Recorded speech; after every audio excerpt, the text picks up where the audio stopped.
We are live 364 days a year. What are we doing here? If Dom turns at SummerSlam, I'm shaving my moustache off. I told you, if that happens, it's going. My lip is cold because of a stupid bet that I made with YouTube. Oh, good.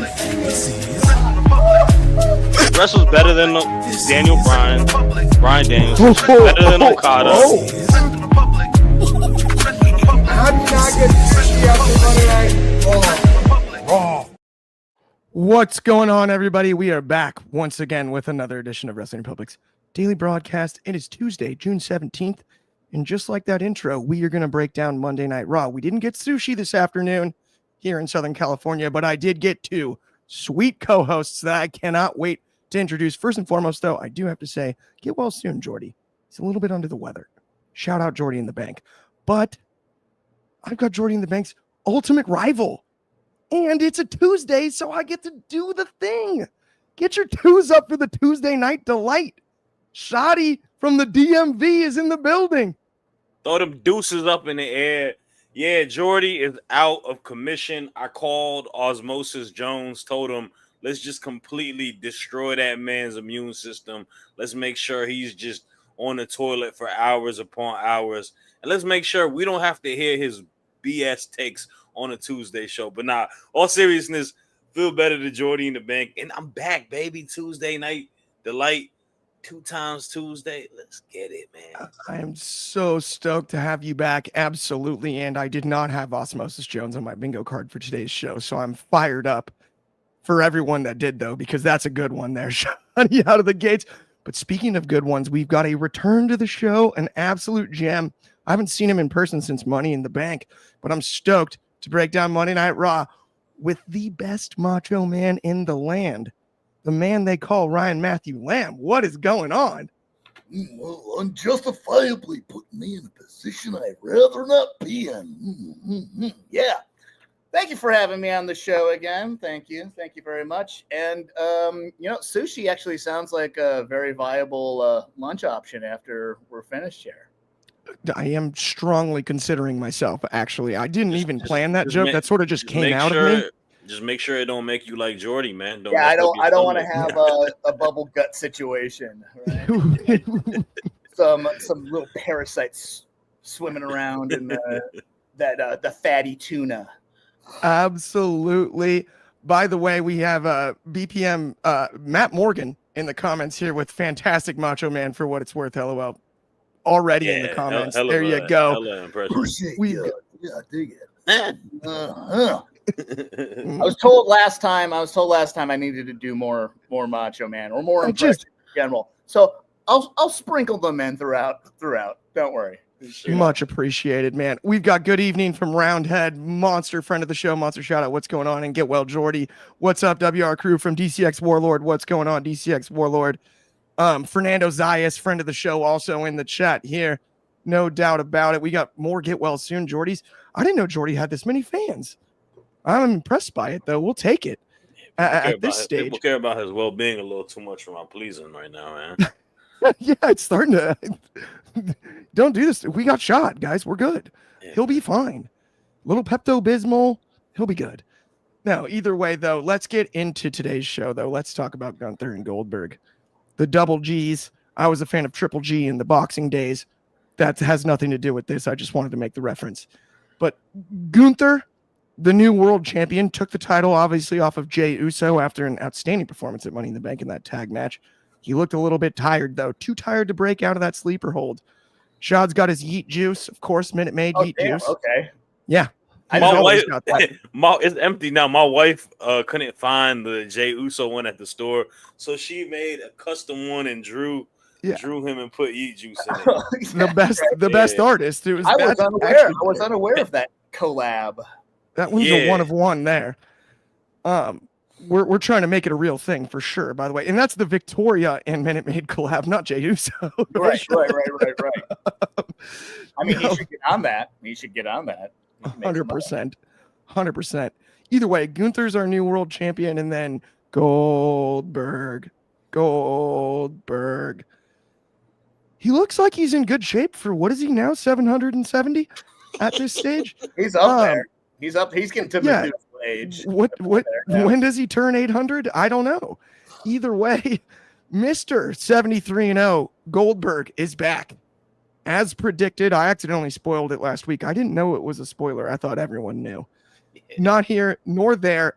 I will say the kick itself during the entrance, not all I was looking for. Besides that, it's pretty solid. The kick. That was a promo kick. That wasn't a match kick. Okay, it wasn't a match kick. He's saving the match kick for his hometown match in Atlanta, Georgia. So you know, he at least looked like Goldberg though. And my question is, how many times did he headbutt the door before the entrance? Because I hope he's still doing that. That just tickles the childhood version of Clark. You know what threw me off is the fact that he has they have such good pyro now. And I miss the WCW pyro. It seems like this one is just a little too the Timu pyro that's like dangerous fumes and stuff. Yeah. I'm gonna send it to you next, Shad, but I was thinking the same thing, dude. I think the pyro was so clean he wasn't able to do the smoke through the nose thing that he used to do. Yeah, that is true. I actually noticed that. But what were your thoughts on the entire segment, first and foremost? You know, I can't say I'm excited. If I told you I was excited, I'd be a liar. And I pride myself of being a man of honor and truth. But I'm not as offended by this matchup as a lot of the IWC are, a lot of the wrestling fans. I know Goldberg is someone that was kind of just historically known as someone that has been a bit overrated, unsafe. Vince was pushing him down our throat. When he was at an older age, he beat a lot of our rising stars, a lot of our favorites in the process. But for this to potentially be his last hurrah, being the last match in Atlanta, going against someone like Gunther, I'm not upset about it. I feel like when you look at someone like Gunther, the guy can have a great match with about anybody. He is that great of an in-ring wrestler. His psychology is some of the best in the entire game. And I feel like he's a person that you could put a lot of trust in going in a match with Gunther, allowing him to get that last, shake up on Saturday night main event, and it being something that can potentially deliver. I thought the face-to-face last night was cool. I thought it was good. I think they built a lot of animosity and a lot of, playing off of the previous encounter that they had, Gunther going on his family and whatnot, and Goldberg mentioning that, tying a lot of the threads within that storyline.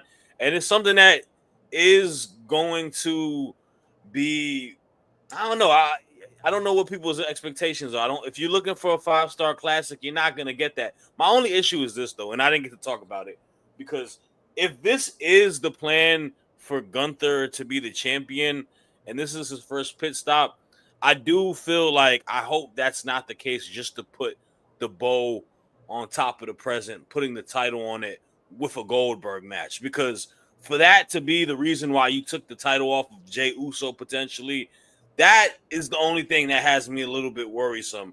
I'm going to trust the judgment. I feel like there may be a bigger picture in this entire process, but for that to kind of be like, oh, we can't have Goldberg and Gunther as a main event in Atlanta without the belt, you could do that match in any way you want to do it. I don't think it changes anything about it. So that's my only nitpick frustration, that I'm going in potentially to it. But all in all, I think it's fine. I think people are being a little bit overcritical on it. I feel like this is just the WWE's, the type of stuff they do. They really rely on nostalgia. They rely on the legends that we all grew up watching as kids, and they want to give them a proper send-off. It's no different than, obviously, we enjoyed the proper send-off of Sting and Darby versus the Bucks. I personally like Sting more, and I probably would like that match better than what potentially could happen. But yeah, man, Goldberg, let him get his last shake. So yeah. I hear you 100%, man. I mean, dude, Goldberg retirement, I feel like, has been talked about for every match he's had since 2020, right? Yeah. I mean, we were looking at Goldberg reigns and talking like that was possible retirement and everything. I like the idea of it being Gunther. Here's my only issue. I think Gunther can get a great match out of anybody. And I know both of you would probably agree with me on that, right? Mm-hmm. I just don't know. Even now, yes, he's gotten himself in better shape, Goldberg and whatnot. But how long can they actually wrestle for it, even with Gunther? Right? And if you're going to have a retirement match where I'm pretty dang confident he's not taking the world title home with him, we're already doing that on the John Cena side. So I'm pretty confident in the outcome of the match itself. But how are we going to get Spear Jackhammer? That's my question, because you got to get both, right, Ryan? It's got to happen really early. I'll tell you that. Goldberg's never been a marathon match guy ever. So it's got to happen real early. But like you mentioned before, Gunther can make anybody look good and stretch it out and make a match, even with opponents that I might get in trouble if I say this, can't wrestle, or can't wrestle, actually can't wrestle, but hasn't wrestled in a long time.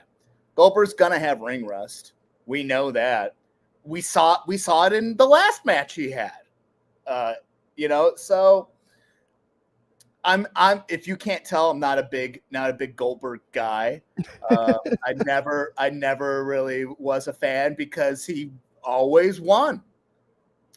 I like the losers, man. I like my favorite wrestlers were the wrestlers that were always down on their luck, always losing, thus wearing my Daniel Bryan shirt right now. I like them when they lost, because when they won, it made it even better. Goldberg always won. I think I have to agree with Shad. I'm excited because if it is legitimately his potential last match, that's a special thing. Is it going to be the best match ever? No, I don't think anybody really thinks that, but he's a fan. There are people who really like Goldberg, and he's a fan favorite.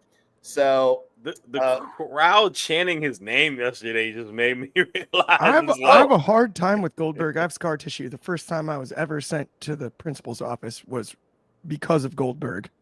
I was in first grade. I bet my buddy his lunch that his mother packed for him, that Kevin Nash would defeat Goldberg in their world title match. And obviously Scott Hall used the cattle prod, and I came out victorious in that bet. So I showed up Monday morning like, yo, where's that lunch at, boss? I know your mom packs the good chips, and you always get fruit snacks, which I never get. Oh, got to get those shark bites. Got to get fruit snacks. Tears were shed. We were in first grade. And he went and told Mrs. Nakamura on me for gambling and taking the lunch. So yeah, I'm not sure if they're related, but maybe. Did she come up to you after that happened and Clark, and did she go, come on? Oh no, it's even worse. They called the home phone and no one answered, so they called my dad's work phone in the principal's office. My dad's like, what happened? And they're like, your son made a bet and he won the lunch. He's like, what was the bet? They're like, it was on Goldberg and Kevin Nash. He's like, well, he won, right? It's his lunch then. They're like, we called the wrong guy. Oh my gosh. Hold up. Hold up. I need to put a comment in. My man's James Daniel here saying, yes, you guys are not thinking of the obvious ending. Seth will hunt. You want to put money on that, James? Yeah. You think that they are going to put a cash in during a commercial break? Because you know that how many commercial breaks are happening on Saturday night main event. Night main event. Yeah, that's basically the whole half the show is commercial. Yeah, we're getting a cash in during picture-in-picture. Come on, bro, get out. Not only that, dude. Like Goldberg's retirement match is gonna be a Seth cash-in. Yeah, that would totally ruin the momentum. What are we doing here? Now, it would be kind of funny if Seth actually pinned Goldberg. And he's like the double beast slayer. Look, I got Brock and I got Goldberg. That is kind of funny. That'd be fun. I would still want like Braun and Jonah to come in. And, yeah. Yeah. But if he cashed in on just Gunther, to me, that's silly. Like Gunther beats Goldberg and then it's like, here comes Seth. That doesn't work for me. Yeah, that doesn't work for me either. Also, I will say this. I think that you mentioned it pretty well, Ryan. I like the fact that it is the two dudes that don't ever lose really going against each other. Oh, exactly. It's quite like Gunther is definitely Goldberg 2.0 to a degree, but if we're talking about the newest Goldberg in the WWE, we know it's, oh my god, I have brain fart. Jay, it's Jay. Yeah. Jay Cargill is the new Goldberg. He's the new Goldberg for real. Completely honest. Yeah. So, but because Gunther's Goldberg with a personality, and Goldberg who can actually wrestle. More wrestling moves. Got a little bit more in the bag. That's fair. He's got more wrestling moves. Yeah. I would agree with that. I mean, at the end of the day, it's a little bit like the early 2000s Patriots against the late 90s Yankees. Nobody likes them except for their own fans, and everyone knows they're good. So that's what we're going to get for the retirement match, right? It's a territorial thing, because if you talk to our Wrestling Republic team, it's an even split. All the people that are from the UK are huge on Gunther. I like Gunther too. I'm not going to say I dislike Gunther, but like, a lot of people tell me I'm wrong for being upset that Jay lost. I mean, I don't know. Okay, by the way, we have one great comment I've been before we drinking get too much to the next juice. segment right here. Roundhead with someone should fact check if these two are the lowest percentage losses in the company all time. Sincerely, the move is Roundhead. If you follow Kobe Galanzowski, head of reviewing, he's off today. So I know he's available. DM him. You'll get the answer in seconds, and then comment it to us, because Goldberg, that's a guy who would know. I know for a fact Goldberg is up there, but like I mentioned before, Jade Cargill has the lowest loss or the highest winnage percentage in, I think, WWE history. Well, and AEW too. Yeah. So she just doesn't lose ever. I will say, I did sit near Brandon Phillips and her daughter for one of her matches in AEW. What delightful people. It's so cool. That was very cool. Like, just could not be better people. I'm a big Jade fan myself. But let's talk about something a little bit more kind of sour here. Liv Morgan hurt last night. Looked like she was favoring her elbow. Looked like she bonked the not funny bone, as I like to call it. I don't know why anyone ever thought it was the funny bone. It's never funny when you hit your elbow on the point. I know all about that. Both. Yeah.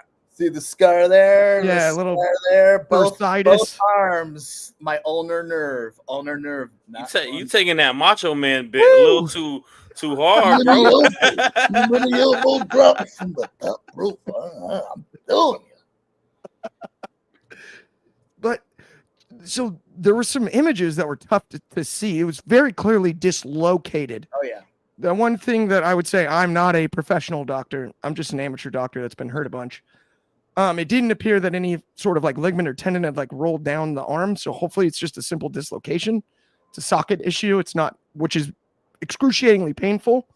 I think if you popped the labrum, or you popped your rotator cuff, or you tore your bicep tendon or something like that, as far as your shoulder is concerned, the pain wouldn't have been as excruciating because you go into shock. And you could just tell the way that she was. I mean, I felt awful for her. And to stop a match, I mean, yeah, you'd see the X get thrown up and everything.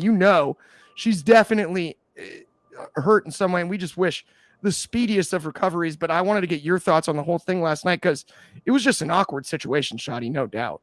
Yeah, I mean, honestly, dude, the timing of this just completely sucks. You're talking about a person that has, honestly, you can argue, been the workhorse in that women's division when you talk about matches, when you talk about TV time, storylines. Liv has done it all. Liv has been the person who is one of the most consistent wrestlers on the WWE roster. Anything that they give her, she's made gold out of, giving us moments, become champion numerous times. She's really been someone that's so important, especially on Monday Night Raw. And for us to lose her potentially due to injury in a season where we have Evolution 2, one of the biggest cards for the WWE, all women's card, right? SummerSlam in her home, state in New Jersey. Like, seeing that potentially taken away from her, where I know that you talk about the whole stuff that she's been going on with Nikki Bella, the Bellas versus Liv and Raquel. the whole situation with her and Io Sky, even before the match last night, having a title match versus Io, like there was so much on the horizon for her, and for that to have a freak injury to potentially take that away from her, it is so unfortunate. The only thing that I can take out of this, though, is you have to pivot, Triple H. And I know you don't like that word, but it's time to pivot. I think you have an opportunity to create one of the biggest women's storylines matchup-wise out of this. Just like you did with Liv and Rhea, I think it's time to let Raquel Rodriguez team up with another woman in the Judgment Day. This is the time that you really put Roxanne Perez in the fold and you give her this storyline. She will be the Liv Morgan while Liv Morgan's gone. She can step up and become the tag champion. They can have a proper tag run. Everybody in the Judgment Day, including Dirty Dominic Mysterio, can fancy Roxanne Perez. And when that time comes, Liv returns, you got yourself a money feud there. Liv Morgan versus Roxanne Perez.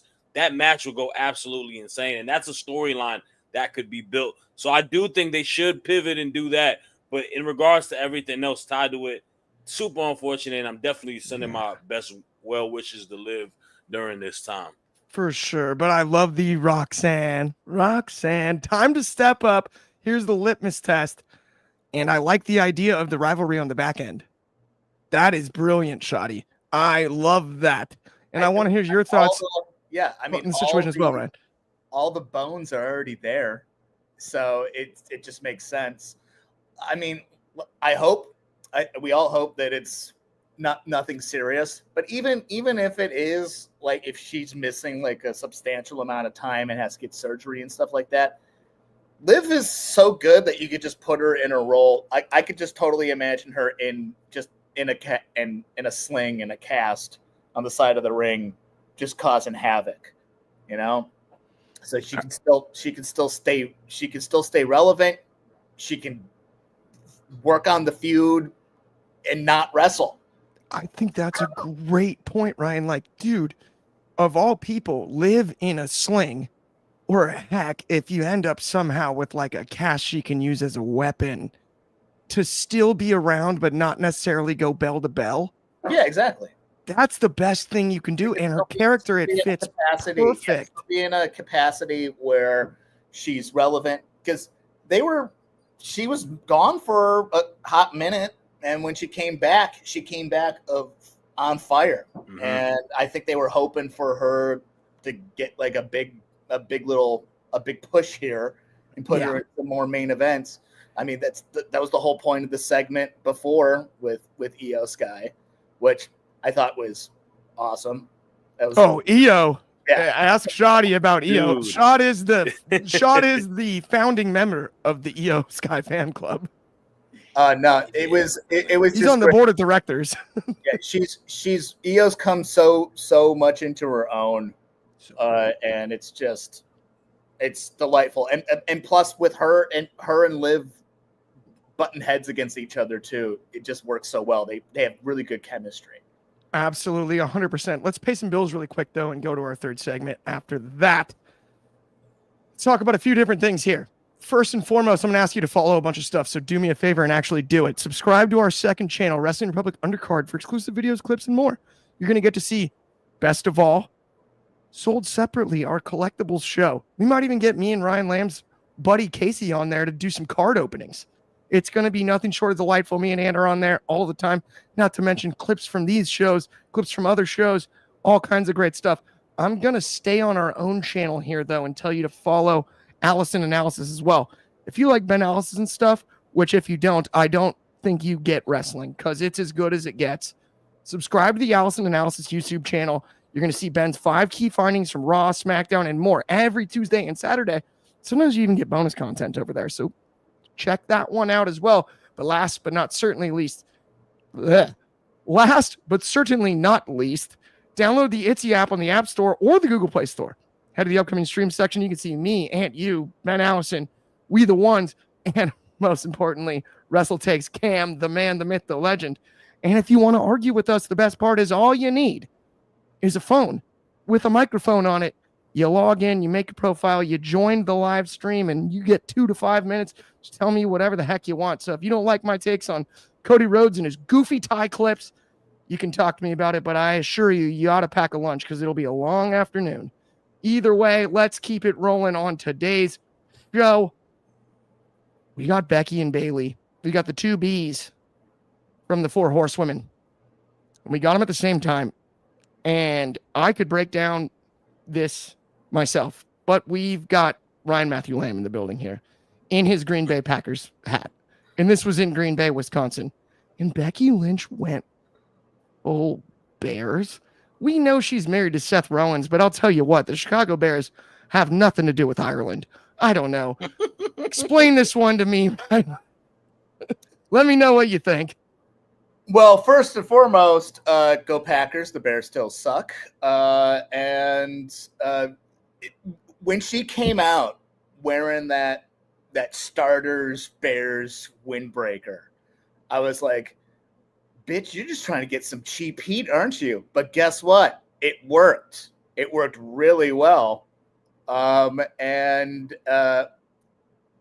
The whole time I was just sitting there and I was like smiling. I was loving it because I was just like, oh, she knows. She knows. You don't do that in Green Bay. And the crowd reacted appropriately. And it's kind of interesting. The whole segment too was one of the first times where I was like, oh, Bayley, I'm all on your side. Everything you're saying is making sense to me. You haven't been the biggest Bayley fan the last few years. There's been some times where I've been like, really? There's been sometimes I've enjoyed her, but most of the time I think it all falls flat because. So I blamed Damage Control as much as I like Io Sky, but I blame Damage Control because I've always been a big Bayley fan.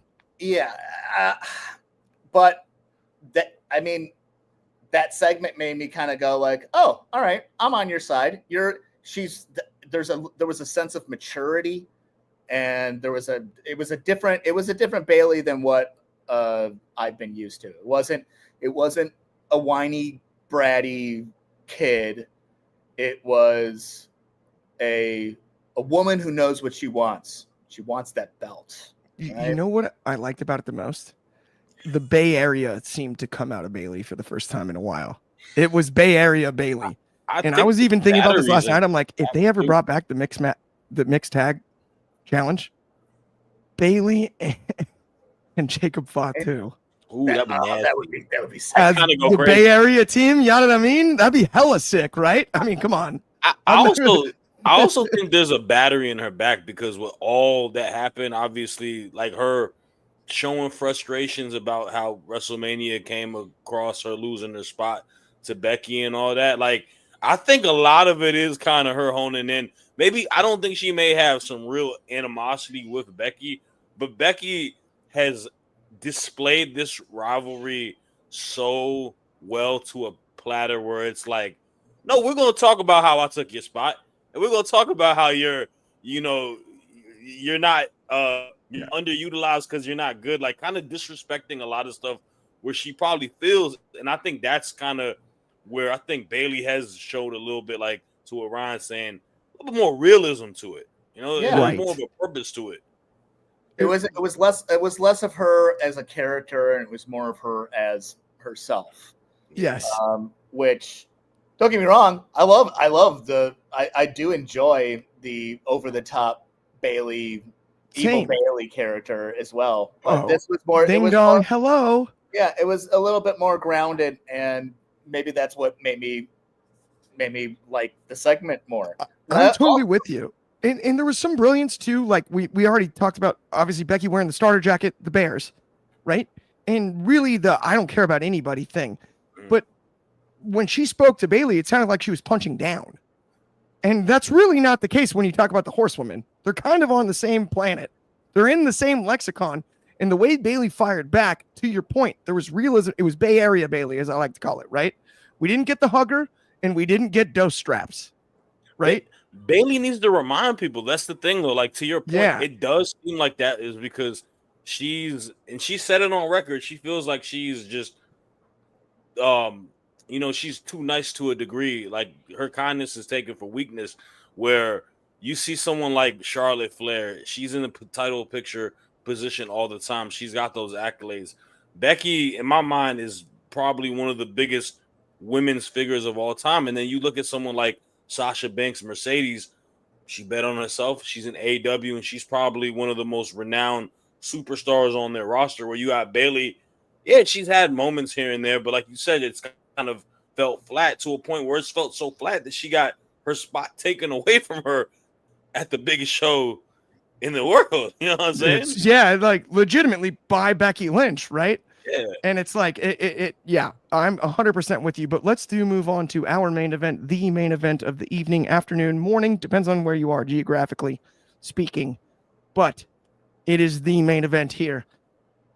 Speaking of main events, main event Jey Uso, formerly nicknamed, maybe he's still kind of nicknamed, I don't know. They printed that on the Rumble t-shirt. That's always bothered me because it just wasn't true.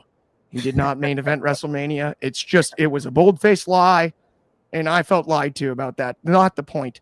Jey Uso right back in the mix. He advances, King of the Ring wise. But Asuka, I was fascinated by here. Old entrance music back, old presentation back. Oh yeah. Even more interesting. I'm going to go to you, Ryan, first about your thoughts on both. Then I'm going to go to you, Shad, and then we'll finish it up with a little 3-man discussion. But what did you think about both qualifiers? So I thought both of these matches were awesome. So good. The men's especially. The men's had everything that I enjoy about a wrestling match. But let's go back to the women's. I love Asuka.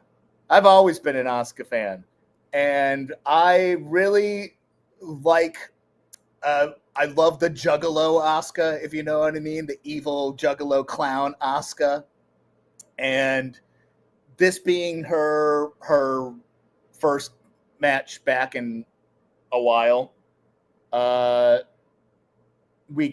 don't know. That was that because the promo she did afterwards was it was happy, lighthearted. I don't know which direction we're gonna take Asuka. If we're gonna take the full heel direction, or if they're gonna try to make her more of a face. But she's so good and so entertaining. All the women in that match are, and I was quite happy and excited that she won. And in the men's match, the whole time I'm watching it, I'm like, I don't really want Jey. But I wasn't disappointed. I wasn't disappointed at all. I kind of wanted. Part of me really wanted Ruru. Part of me really wanted Sheamus too. So Sheamus is a great call. I had Sheamus about halfway through the match. So I felt the same momentum. I felt the momentum switch with plus maybe one of the funniest camera spots ever, where he rises up behind Jonah and and then does the Bowery. Oh no, that was extremely good camera work. Oh no, because it was like Sheamus's face. He's just like, oh, I got him. Go back and watch it again, everybody, because this morning I was just going through my Instagram feed and it popped up and I was like, yeah, that was hilarious. It was almost moment of the night, I would say. Yeah. No, it was really well done, and I'm in total agreement, Ryan. Shad, I want to get your thoughts on this one too, and then we'll all just sort of get into a little discussion about it.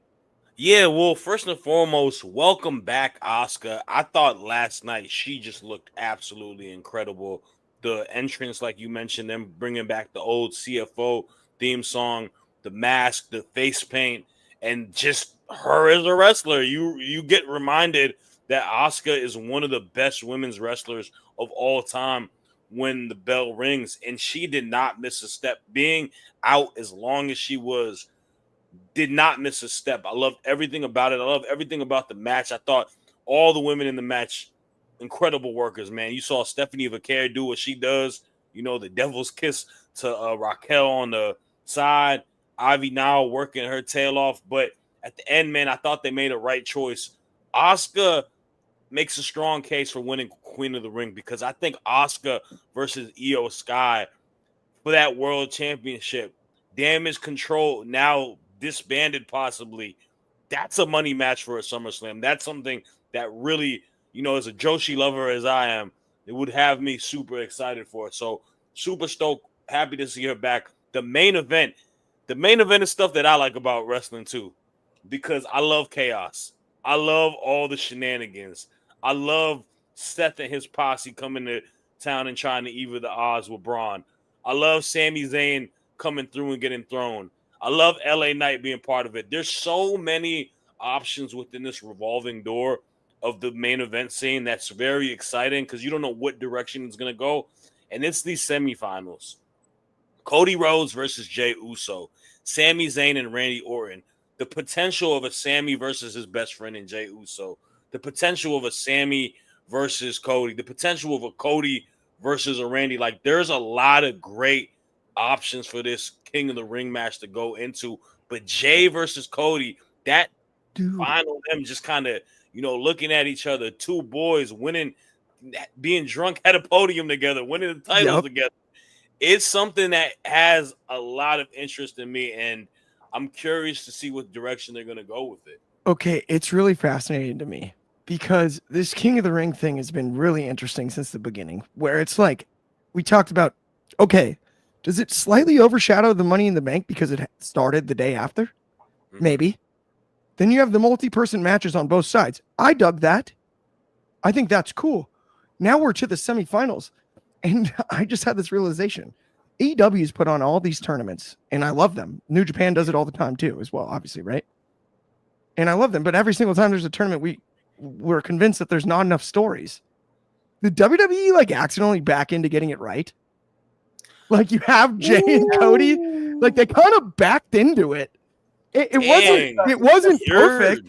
Not wrong. I like the theory of they just they stumbled into an actually really good storyline. Yeah, like they just sort of backed into like it worked. Like, wait, look, okay, we've got all these great matchups. And like everyone's excited about it.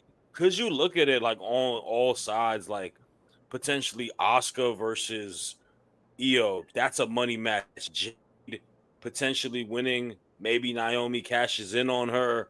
You know, Roxanne being the prodigy, young in the game. Alexa Bliss coming back, being as over as she is. Like, you kind of can't go wrong with a lot of the Final Four on each side. You really can't. And they're all great matchups. And it's just funny to me because, like, even like, I thought this year's Owen Hart was probably the easiest one to compliment, right? As far as I'm concerned, like the right person sort of they got the right finals. The best Owen that they've done thus far, in my opinion. I thought by miles, right? Agreed. Yeah, and every time we did the Continental Classic, it was like, well, Eddie Kingston this, Eddie Kingston that. There's a bunch of different stuff, and like it got muddy. This wasn't WWE somehow on King of the Ring. Sort of looped it back around, like, right? The initial narrative was like, what's up with the Fatal 4-Ways? What's up with this? What's up with that? Oh, man. Now we have two amazing Final Fours. And all the Fatal 4-Ways have been great matches, too. Exactly. That's the wildest part. Yeah. Exactly. Right. And it to me, this just gives me more of a reason why I want to tune in to Raws and SmackDowns, you know? Because it's leading up to a big conclusion, and it's also every match so far has been very entertaining. So, and to your point, I think I don't think this was their plan at all. I think you were 100% correct, Clark. Yeah. I don't think it was their plan at all for this to be as good as it is. Triple H just happens to be like, well, I guess that makes sense. So good. It was all part of the plan, right? It was a whole part of the plan. You're entertained, aren't you? Did you enjoy the match? Part of the show. It's all part of the show, man. Yeah. Oh, come on. It's all part of the show. Shut up. You didn't plan this at all. No. You just allowed this. You're just taking credit for it. Like, yeah, it was all Yeah, It's you talent, threw a man. lob and a really good dunker went and caught it and jammed the basketball. It's the fact that they have a very like stacked roster, and that's the one thing I will say. I'm glad that they did have these because sometimes guys like even like just starting into the fold like Rusev, I feel like we haven't really got to see Rusev a whole lot. Like we've seen him, he's booked weekly, but we haven't really been super engaged into him. But then last night you're like, oh yeah, I want to see him. I want to see him and Sheamus continue their feud. Alistair on the SmackDown side, like you got a lot of guys. But in the girls' side, I mean, like even someone like Candice LeRae, like I think we forget how good of a damn wrestler she is So sometimes. true. It's so true. I will say this though, we could talk about this the rest of the afternoon, and I don't want to open up another can of worms because we could end up going a couple hours if we wanted to. Open up the can. What kind? But no. I didn't really actually have one. That was more of a turn of phrase in that scenario, right? I'm not gonna lie. But what I do want to do is make sure every time we get blessed by Ryan Matthew Lamb on the show, it's plug time, dude. You gotta plug everything. Well, like Plug your dog. Now my dog knows. Now he's excited. He's like, "Oh, Dad actually has to promote himself and work. This is marketing. To be annoying." Check me out on Instagram and Twitter at I think therefore the number 4 I Lamb, or you can just look up Ryan Matthew Lamb. You can find me on all social medias like that. Currently, I don't have anything really lined up this month, but if you are in, where am I? I'm doing a couple shows in July as far as like stand up. I'm somewhere in the high desert. I'm forgetting. Nice. See, this is how bad I am. I forgot. I forgot where I'm at. Over the 4th of July weekend, I will be in now I remember. I'll be in Bakersfield 4th of July weekend. I'll put that all up on my socials. They got a great Chili's right off the freeway. Oh yeah, everyone goes to Bakersfield's for the Bakersfield Chili's. You know that's the spot to be. I personally go there for the meth. I mean the Chili's. But yeah, check me out on those. That's about it right now. The man, the myth, Thank the you. legend. Absolutely. Check him out on all that stuff. Just remember, but sincerely, on behalf of me, Clark Taylor, Ryan Matthew Lamb, I pointed the wrong way. Ryan Matthew Lamb, Shoddy, everybody at WR, we appreciate you so much. Please, like and subscribe if you already haven't. It helps us out immensely. We appreciate that. I am totally groveling. There you go. 100%. But also, thank you so much for tuning in. Have an excellent rest of your Tuesday. If you have no plans tonight, you do now. Off the air, immediately following NXT. Me and Shoddy will be back. Lamb might not be back, but I don't know. Maybe a guest appearance if he's bored. We'll see. Sure, whatever. We'll see. Who knows? Yeah, maybe. I don't know. We might mess around. Who knows? There's been run-ins on WR lately, and always down for a good old-fashioned mess around. We're all over it, but thank you so much for tuning in. We will talk to all of you soon. Have an absolute great rest of your day. Like I said, like 4 times. I'm out of here. We're done. It's over. The show's over. See ya. Deuces.